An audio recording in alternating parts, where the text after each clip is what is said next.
নোয়াখালীতে বন্যায় পানিবন্দী অন্তত ২০ লাখ মানুষ রয়েছে। বিশুদ্ধ পানি ও খাবারের সংকট। বিভিন্ন স্থানে বাঁধ খুলে দিয়ে ভাটির দিকে পানি নামানোর চেষ্টা চলছে।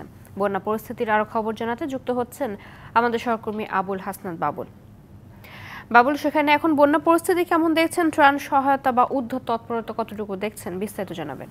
বন্যা পরিস্থিতি আমি সকাল থেকে যেমনটি জানিয়েছি, নোয়াখালী সদর উপজেলা সহ নোয়াখালীর কোম্পানিগঞ্জ, কবিরহাট, সুবর্ণচর উপজেলার বন্যার পরিস্থিতি পানি ধীরগতিতে নামলেও অনেকটা উন্নতির দিকে রয়েছে। যেটা এইভাবে যদি উন্নতির দিকে থাকে তাহলে হয়তো বৃষ্টি না হলে আর আগামী অল্প কয়েকদিনের মধ্যে সেই বন্যা কবলিত এলাকাগুলি থেকে পানি সরে যাবে। কিন্তু আরেকটি জিনিস আপনাকে জানিয়ে রাখি যে আমি এখন রয়েছি নোয়াখালীর আরেকটি উপজেলা, বন্যা কবলিত উপজেলা, সেটি হচ্ছে বেগমগঞ্জ উপজেলা।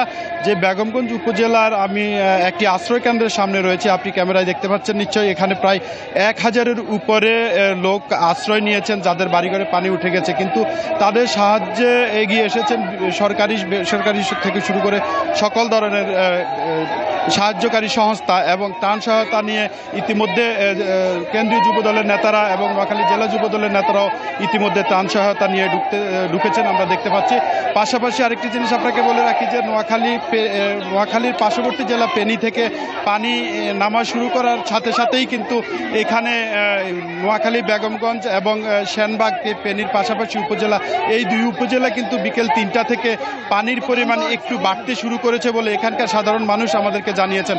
আমরা আরও যেটি জানতে পেরেছি, আপনারা ক্যামেরায় দেখতে পাচ্ছেন, ইতিমধ্যে নোয়াখালী জেলা যুব দলের সভাপতি, আমি যদি দেখাই, নোয়াখালী জেলা যুব দলের সভাপতি জিএস সুমনের নেতৃত্বে একটি যুব দলের টিম ইতিমধ্যে বেশ কিছু ত্রাণ সামগ্রী নিয়ে এই আশ্রয় কেন্দ্রে ঢুকছেন ত্রাণ দেওয়ার জন্য, এবং উৎসুক জনতা যারা পানিবন্দী রয়েছেন সেই আশ্রয় কেন্দ্রের লোকজন কিন্তু ত্রাণের জন্য এগিয়ে আসছেন।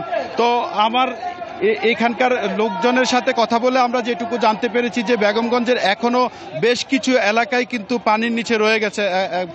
আগামী কয়দিন লাগে এই পানি নামতে, এবং পানির গতি যে স্লো, যে ধীরগতি, এই ধীরগতিতে কিন্তু সবাই শঙ্কিত রয়েছেন যে কবে কখন তারা স্বাভাবিক জীবনে ফিরতে পারবেন। তো এই ছিল নোয়াখালী থেকে আমার কাছে বন্যা পরিস্থিতির সর্বশেষ। বাবুল, ধন্যবাদ আপনাকে।